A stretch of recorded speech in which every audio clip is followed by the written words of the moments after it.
Welcome back to the channel. Today we're taking a journey back in time, exploring the richness of the English language through some fascinating old-fashioned country words.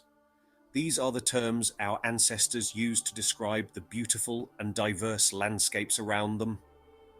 Words that have either fallen out of everyday use or whose intriguing histories have been forgotten.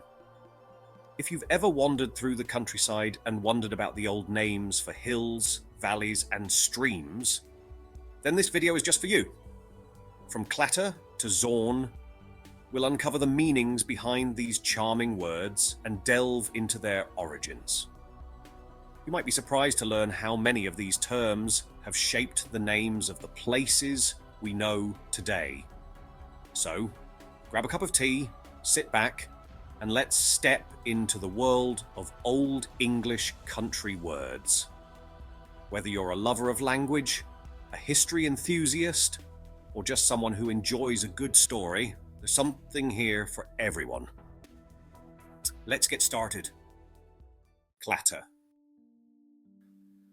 Cornwall and Devon are divided by more than just the Tamar River or the order of jam and cream on a scone, but also by the words clitter or clatter. Clatter is used in Cornwall, but clitter in Devon. Both mean the same thing. The irregular piles of granite rocks that litter the hillsides and forests, often bedecked in a carpet of moss. They offer a great hiding place for wildlife, but also difficult terrain for an intrepid rambler. They were originally created during the Ice Age, when water seeped into fissures and expanded as it froze, fracturing off rocks that then tumbled down. These piles of boulders are quite a common sight across the three great moorlands in the region: Bodmin, Dartmoor, and Exmoor.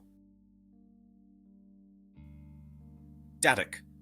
This term, popularised in Dorset, Gloucestershire and Wiltshire, describes rotten wood, but specifically used when describing the dry and crumbling rot that hollows out a tree or dries out standing dead wood. It was often used as a synonym for torchwood, which dates back to the Old Norman toucher, which translates to set fire, and where we get the word touch paper. The adjective daddocky is also used for trees and timber, but is occasionally employed to describe something weakened through decay or age. Some variations include daddocky in Wiltshire, which in turn is likely to be a root word for dicky, meaning weak or feeble. Dumbledore. Made famous by a certain wizard in the Harry Potter stories, but the word dates much further back. A Dumbledore is nothing more than one of the many onomatopoeic titles for the bumblebee. Other wonderful descriptors include the foggy bumbler or drumbledrain. Bumblebee is probably the commonest used today, but this is a derivative of humble bee. Beatrix Potter, in her 1910 story The Tale of Mrs. Tittlemouse, can arguably lay claim to popularising the term bumble instead of humble. Curiously, in the older West Country dialect, it was often used as a term for rather dim, lethargic, and slow-moving individuals. Holloway. A word still used today in Dorset and Somerset that describes a path carved deep into the land by countless people and animals over the centuries.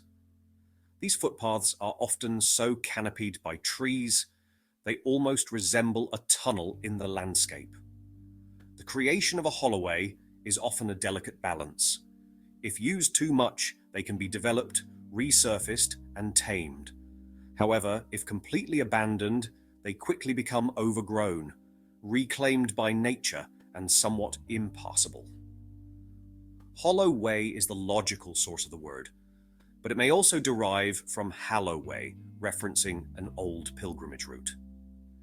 Anytime you find yourself in a narrow, muddy trail with very steep sides, you are likely in a historic holloway. The deeper it is, the older the path. Jackstraw.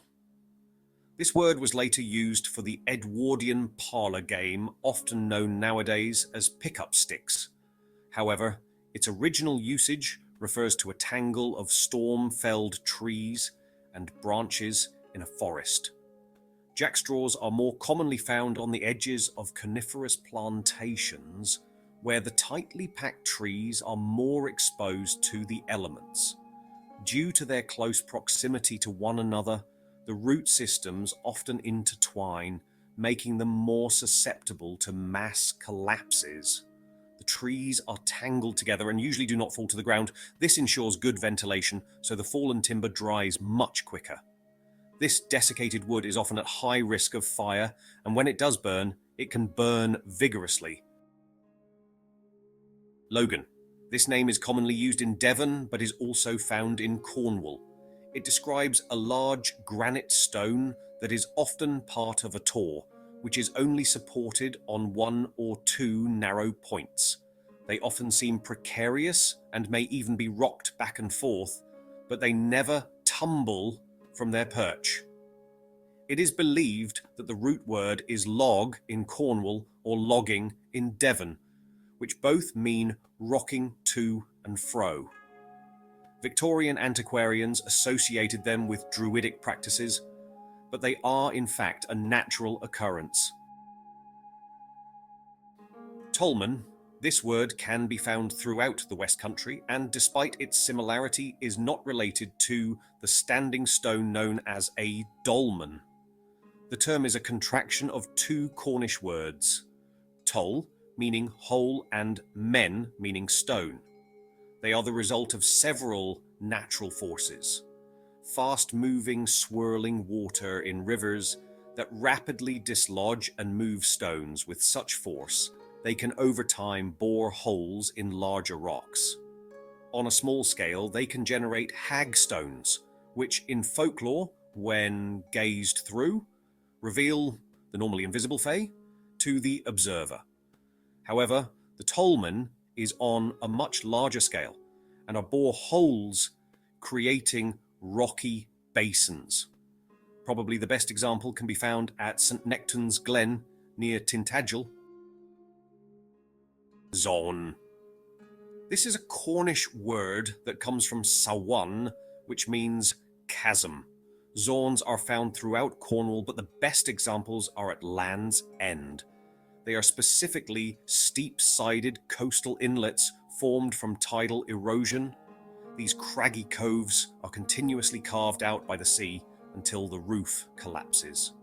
Where there is a partial collapse, however, the result is a blowhole.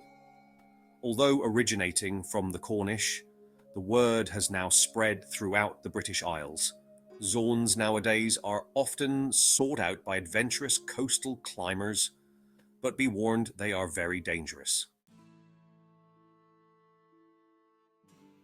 If you enjoyed learning about these archaic words and topographical names, be sure to leave a like and subscribe to the channel.